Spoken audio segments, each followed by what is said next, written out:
So it's the second largest tea plantation in the world, and owned by Tata Motors. The ride up is up to the mountain, which is a 7-hour ride. It's crazy. You know, there's millions of motorcycles. Everybody's honking.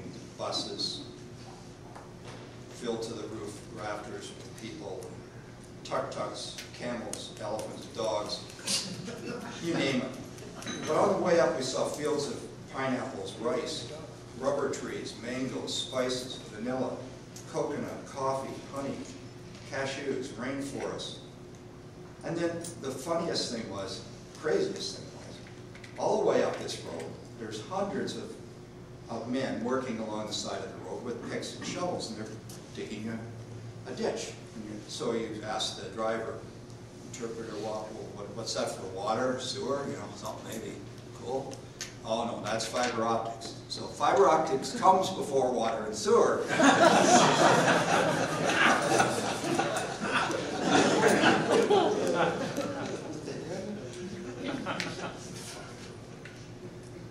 Anyway, all these plants, these native gals come around and pick the top 2 brand new leaves that pop up in the plant every 2 weeks.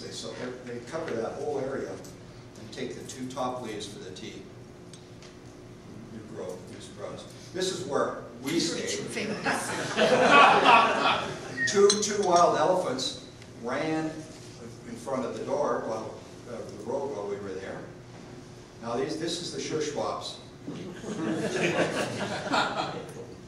We stayed on these things overnight. Now, I would say you don't get many winds there because, you know, these boats are pretty flat. Swimming was really good. Not.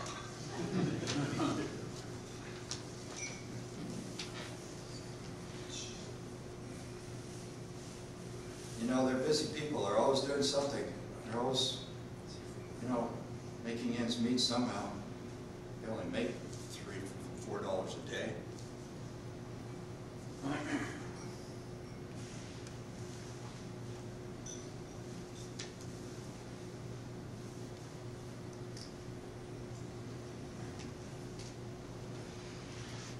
So we went into the rice paddies and just to kind of, well, my friend Chris, this Texan guy, he and I were kind of a little partners in crime.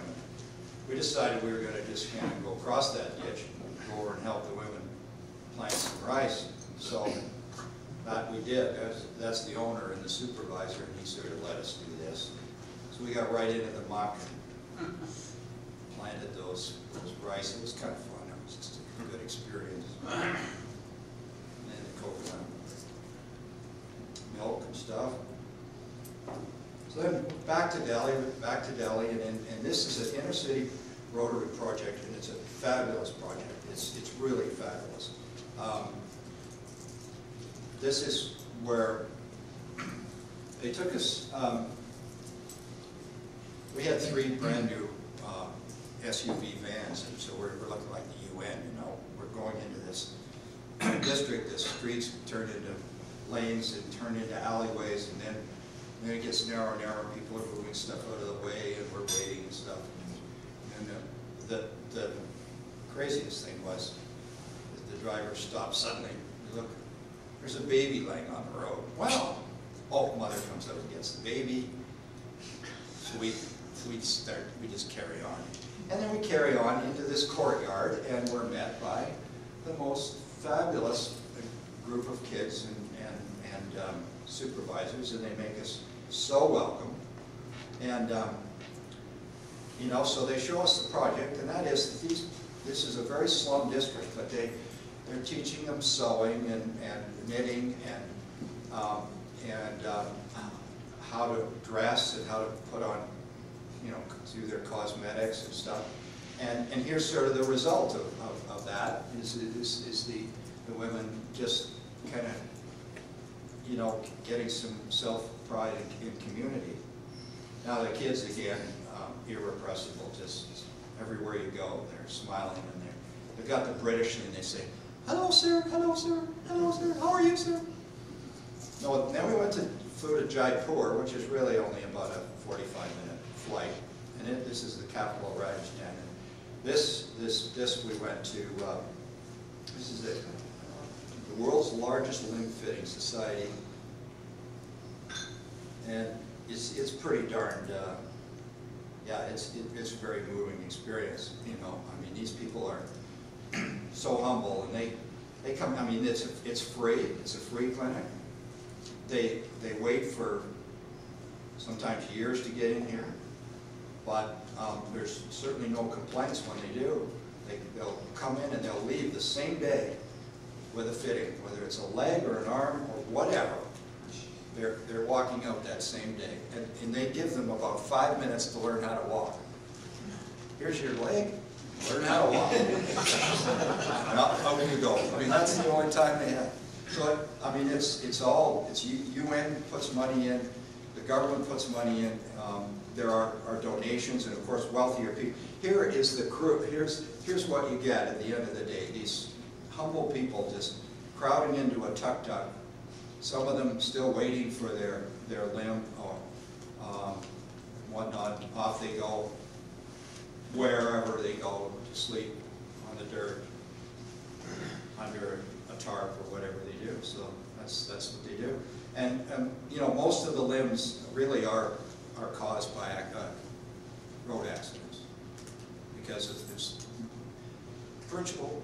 There's so many vehicles and they're all driving like nuts, and they just lose getting accidents, car accidents.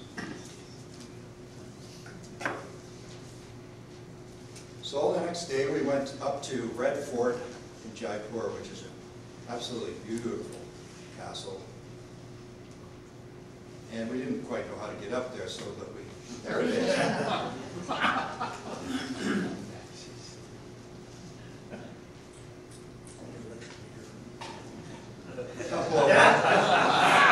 couple of well-fed North Americans.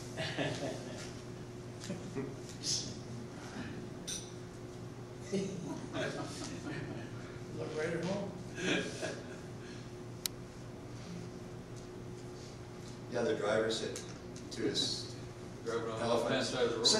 say hello to our guest. He brings the trunk up and goes. A couple of beefy boys here. Yeah, we're, you know.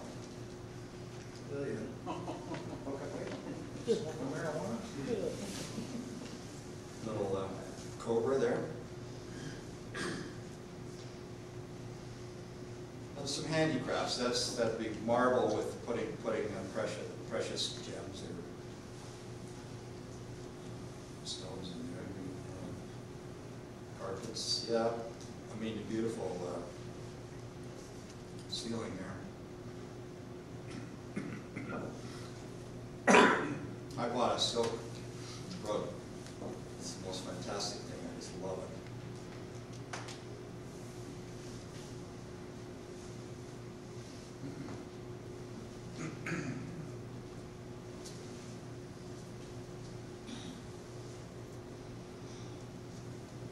What was the purpose of the castle? One of the Mughals lived there, one of the kings. Okay.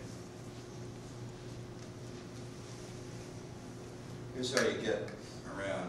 You run on your prosthetic. You take this guy. Take this guy. This guy. Tuck, tuck. Bike. And these are just some examples of some of the beautiful palaces and buildings that